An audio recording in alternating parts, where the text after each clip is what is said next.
सत साहिब सतगुरुदेव की जय।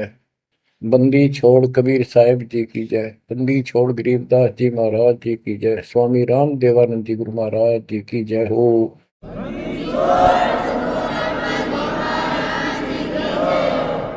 सर्व संतों की जय, सर्व भक्तों की जय, धर्मी पुरुषों की जय। श्री काशी धाम की जय, श्री सुडानी धाम की जय, श्री क्रोथा धाम की जय, श्री बरवाड़ा धाम की जय। सत साहिब। कबीर दंडवतम गोविंद गुरु बंधु अविदिन सोए। पहले भय प्रणाम तिन नमो जोग होए। गिरिव सतगुरु पूर्ण ब्रह्म है, सतगुरु आप अलेखो। सतगुरु रमता राम है, या मैं मीनन मेघ। परमपिता परमात्मा कबीर जी की असीम रजा से बच्चों, आपको अपने घर की जानकारी हुई, इस काल के लोक के षड्यंत्र का आपको पता चला। सबसे ज्यादा नुकसान आपका यदि इस जीवन में होता है वो अध्यात्म का होता है। बाकी संपत्ति संतान ये संस्कार से आपको मिलती रहती है। जो भक्ति नहीं करते और भक्ति सत्य नहीं करते, जहां तक जिस सत्र की भी है तो उस सत्र की भी सत्य भक्ति होनी चाहिए। जैसे ब्रह्म साधना करते हैं तो वो भी वेदों अनुकूल होनी चाहिए, तो इनकी वो वेद अनुकूल भी नहीं है। गरीबदास जी कहते हैं, तुम्हारी बात वेद के खिलाफ है रे। तुम जो बातें बनाते फिरते हो, इन नकली गुरुओं से कहते थे परमात्मा, तुम्हारा जो ज्ञान है ये भी तुम्हारे वेद के विरुद्ध है। चारों वेदों का सारांश श्रीमद् भगवद गीता है। इसमें तप को करने वाले को मूर्ख, राक्षस, मुझे भी दुखी करने वाले, और शरीर के अंदर विराजमान शक्तियां कमलों में विराजमान, उनको भी परेशान करते हैं। उनको असुर योनियों में डालूंगा। भक्ति कोई बच्चों का काम नहीं है, एक जीवन का सौदा है। सबसे बड़ा सौदा ये है, परमात्मा की कृपा से आपको इस सौदे के करने का सही तरीका मिला। पूरा सतगुरु मिल गया, संपूर्ण अध्यात्म ज्ञान मिला। कभी विचार करते हो आप बैठ के कि बातों में ये क्या हो गया? प्रारंभ में इतनी रुचि नहीं होती जितनी अब आपकी बनती जा रही है। क्योंकि बच्चे प्रथम कक्षा में जब पढ़ते हैं तब उनका भाव कुछ और ही होता है। धीरे धीरे वो उस क्लासेस में पहुंच जाते हैं तो उनकी लगन विशेष हो जाती है। अब आपकी लगन विशेष होती जा रही है, आपका दिमाग, आपकी बुद्धि विकसित हो गई है। इसलिए आप कोशिश करते हो कि ज्यादा से ज्यादा समय भगवान की सेवा में, सुमरन में और सत्संग। जैसे अब परमात्मा की कृपा से दास ने आपको मालिक की महिमा बतानी शुरू की है, इसमें भी आप तो बहुत अच्छी रुचि ले रहे हो। तो इससे सिद्ध हो गया कि आपको ये समझ आ चुकी है कि किया जाता ये काम है। बाकी तो मजबूरी है, वो तो ना करेंगे तो तुरंत दिखाई दे नुकसान बना होगा, और इसको नहीं करेंगे। अभी अध्यात्म ज्ञान से पता चलता है कि ये ना करा था कति सत्यानाश हो जाएगा, कितने योग्य नहीं रहेंगे। तो बच्चों ये ज्ञान से ही सारी बातें होती हैं, और ज्ञान सतगुरु बिना नहीं मिलता। गुरु बिन काऊ न पाया ज्ञाना, जो तो था हो छड़े किसाना। गुरु बिन वेद पढ़े जो प्राणी, समझे न सार रहे अज्ञानी। एक बात ये सिद्ध हो जाती है कि अभी तक गुरु किसी को प्राप्त नहीं था। यदि प्राप्त होता तो ये ज्ञान पहले होता हमारे पास। और जिन महापुरुषों को ज्ञान हुआ उनकी किसी ने सुनी नहीं। आदरणीय गरीबदास साहिब जी, मेरे पूज्य गुरुदेव जी, तो उनकी किसी ने सुनी नहीं। और परमात्मा ने अब जाकर के ये सब व्यवस्था की है।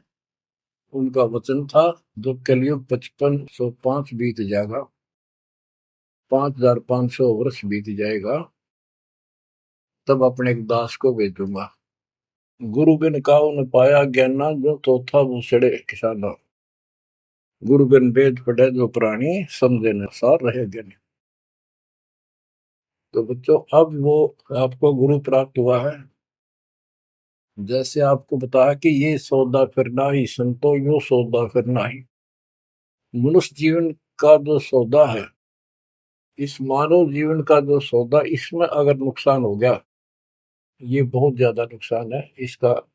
फिर इस जीवन में, कई जीवनों के अंदर भी ये अक्षति पूर्ति नहीं होगी। और इसके जिम्मेदार ये नकली गुरु हैं, जो काल के दूत। अब तो ये मान बढ़ाई के भूखे, 1000 2000 चेले हो जाए, चेली हो जाए, इनको दान दक्षिणा मिल जाए, फिर इनकी मौज हो जाए। परमात्मा की तरफ जो लगते हैं, वो संस्कारी बच्चे होते हैं परमात्मा के।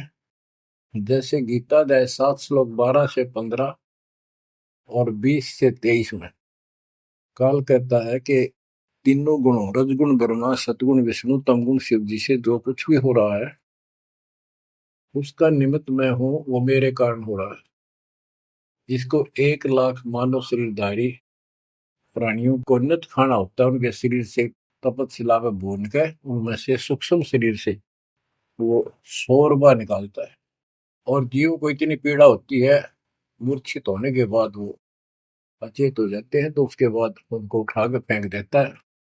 फिर धर्मराज के दरबार में लाइन लगती है, किसी को स्वर्ग, किसी को नरक, कोई राजा, बने जाओ, सारा काल का खाजा। तो बच्चों, ये काल का षड्यंत्र सतगुरु बिना नहीं कोई बता सकता। परमात्मा स्वयं सतगुरु बनकर आए, उन्होंने ये सब पर्दाफाश किया। जैसे गीता अध्याय 7 श्लोक 12 से 15 और 20 से 23 में ये कहता कि जो कुछ भी ब्रह्मा जी से उत्पत्ति, विष्णु जी से सतीथि यानी पालन, और शंकर जी से संहार, इन तीनों गुणों के द्वारा जो कुछ भी हो रहा है, उसका निमित्त मैं हूं।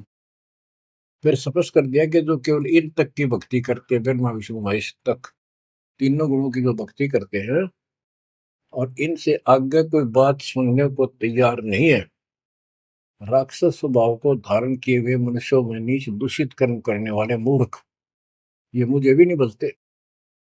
20 से 23 में यही स्पष्ट किया कि अन्य देवता जो हैं, इनसे हटकर ब्रह्मा विष्णु महेश से और नीचे के देवताओं की जो पूजा करते हैं, उन अल्प बुद्धि वालों का वो ज्ञान अक्षीणिक है, वो लाभ है। उनकी भक्ति के कारण मैंने उनको कुछ शक्ति दे रखी है, यानी ये मूर्खों की पूजा है। फिर बताते हैं कि मेरी भक्ति 4 प्रकार के करते हैं, आर्त, अर्थार्थी, जिज्ञासु और ज्ञानी। आर्त वो होते हैं जो संकट निवारण के लिए भगवान की भक्ति करते हैं। तो जो केवल वेदों अनुसार साधना करता है, अपने संकट निवारण के लिए वेद मंत्रों का अनुष्ठान करता है, वो आर्त है। और एक अर्थार्थी, यानी धन लाभ के लिए भगवान की जो भक्ति वेदों में लिखे मंत्रों के आधार से उसकी साधना करता है, धन प्राप्ति को उद्देश्य से लेकर जो साधना करता है, वो अर्थार्थी। जिज्ञासु, जिज्ञासु वो होते हैं जो जगह जगह जाके जैसा भी ज्ञान उनको मिलता उसकी खिचड़ी बना के और स्वयं भूगुरु बनकर जनता के, भोली श्रद्धालुओं के नाश करने पर जुट जाते हैं, लग जाते हैं। उनको ना सिर का पता होता, ना पैर का, ना तत्व ज्ञान से वो परिचित होते हैं। उनके गुरु भी ऐसे ही नकली, और वो फिर आगे सारी साधना व्यर्थ की बताते हैं। फिर बताया कि चौथे प्रकार के ज्ञानी, ये ज्ञानी आत्मा मुझे बहुत अच्छे लगते हैं, क्योंकि ये मुझे चाहते हैं। 7वें अध्याय के 18वें श्लोक में स्पष्ट कर दिया है, ये ज्ञानी आत्मा है तो उद्धार, यानी कति निर्मल आत्मा के समर्पित है, कुर्बान है परमात्मा के लिए। लेकिन ये मेरे वाली अनुत्तमा गतिम, मेरे से प्राप्त होने वाली अनुत्तम, अश्रेष्ठ, निष्कृष्ट गति मोक्ष में आश्रित है। ये अनुत्तम शब्द है, उत्तम माने अच्छा, अनुत्तम इसका विपरीतार्थक शब्द है। ये हमारे धर्मगुरु इसका अनुवादक इसमें लिख रखा है, अति श्रेष्ठ, जिससे श्रेष्ठ कोई ना हो। तरह कोई फेल हो जाता बच्चा और वो कहता है मेरे लिख रखा अनुत्तीर्ण यानी फेल, और कोई कहे इसमें लिखा क्या इससे बढ़कर कोई पास नहीं, सफल हो गया। वो कहने को तो कुछ भी कह सकता है, परंतु वो बात गलत है। 7वें अध्याय के 19वें श्लोक में स्पष्ट कर दिया है, बहुनाम जन्मानाम अंते ज्ञानवान माम पर बधते। ये ज्ञानी आत्मा भी अनेकों जन्मों में तो ऐसे ही गलत साधना करते रहे नीचे की, किसी अंत के समय में कोई ज्ञानी आत्मा मेरी भक्ति करता है बस, कोई कोई। और वासुदेव सर्वमिति सह महात्मा सुदुर्लभ है। जो गीता कितना पवित्र शास्त्र है, कितना अनमोल ज्ञान इसके अंदर है, जिसने इसका अनुवाद ठीक से नहीं करना आया और उन्होंने अनुवाद कर दिया, ये तो और सत्यानाश कर दिया, अर्थों का अनर्थ करके जनता में भेज दिया। उसी आधार पर सब आश्रित होकर के बस उस अच्छे ज्ञान को गलत बनाकर पेश किए गए को सत्य मान लिया। अब ये स्पष्ट कर दिया है कि जो संत, जो महात्मा गुरु ये बताए कि वासुदेव है क्या, डेफिनेशन ऑफ वासुदेव। वासुदेव ही श्री कृष्ण को कहते हैं। वासुदेव तो वेदों में लिखा है, श्री कृष्ण जी तो द्वापर में पैदा हुए। ये वासुदेव के पुत्र थे, एक नाम था एक व्यक्ति का। वासुदेव का अर्थ होता बच्चों, जिस परमात्मा की सत्ता सबके ऊपर हो, चक्रवर्ती, सर्वव्यापक, अनंत कोटि ब्रह्मांड का स्वामी। और जो ये बताए कि वो वासुदेव ही सब कुछ है, यज्ञों में प्रतिष्ठित करके उसको मूल रूप में इष्ट रूप में पूजा जाता है। वो सारी सृष्टि का रचनहार है और सबका पालन करता है, सबका धारण पोषण करने वाला वही है। जीव को मुक्ति दिलाने वाला, पाप कर्मों का नाशक, नाश करने वाला वही है। केवल उसकी भक्ति करो। ये खुद गीता बोलने वाला कहता है कि 18वें अध्याय के 62वें श्लोक में, अर्जुन तू सर्वभाव से उस परमेश्वर की शरण में जा, उसकी कृपा से ही तू परम शांति को, सनातन परम धाम को प्राप्त होगा। हमारी बात यहाँ पर अड़ी है दूसरे लोगों संतों के साथ कि तुम उसको जानते ही नहीं, तुम्हारा गीता बोलने वाला ही नहीं जानता, उसके लिए कह दिया किसी तत्वदर्शी संतों से जाकर पूछो, बात खत्म होगी। तो ये ऐसा ज्ञान देने वाला संत सुदुर्लभ है। अब जैसे 15वें अध्याय के 4थे श्लोक में बताया कि तत्वदर्शी संत प्राप्त होने पर उससे प्राप्त तत्व ज्ञान रूपी शस्त्र से इस अज्ञान को काट के उसके पश्चात परमेश्वर के उस परम पद की खोज करनी चाहिए। जहां जाने के बाद साधक फिर लौटकर संसार में नहीं आते। तो बच्चों, ये बताने वाला संत सो दुर्लभ है और आपको सुलभ हो चुका है।